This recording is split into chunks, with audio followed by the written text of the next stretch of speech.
আসসালামু আলাইকুম। এই বাইকটা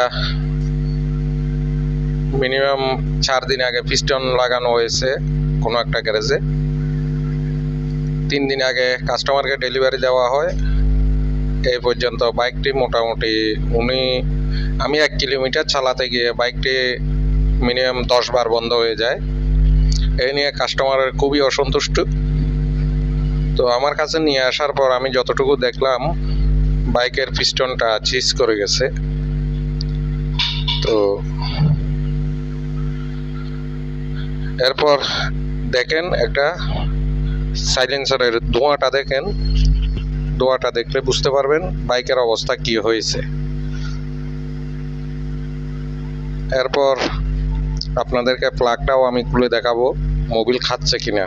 অনেক ভাই বলতে পারেন এগুলো সাইলেন্সার থেকে দিচ্ছে, আসলে না, এগুলো ইঞ্জিন থেকে খাচ্ছে মোবিল। আমি প্লাগটা খুলে আপনাদেরকে দেখাচ্ছি।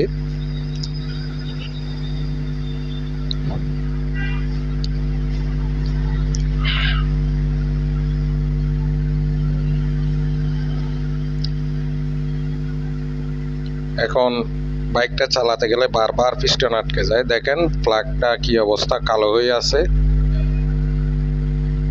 তো যতটুকু ভিডিওতে এনেছি, এরপর বাকিগুলো আমি কাজের চাপে করতে পারিনি, কাজের পরের ভিডিওটা। কিন্তু এর মধ্যে আমি কাজটা ক্লিয়ার করে ওনাকে একেবারে 100 করে বাইকটা রেডি করে দিয়ে দিয়েছি।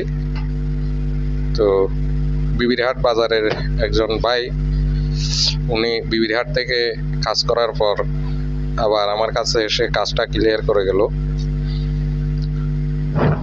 তো যাই হোক, এরপর আমি ওনাকে প্লাগটা সহ দেখিয়ে দিয়েছি, একদম ক্লিয়ার সাদা করে দিয়েছিলাম, কিন্তু ভিডিওতে আনতে পারিনি, দুঃখিত।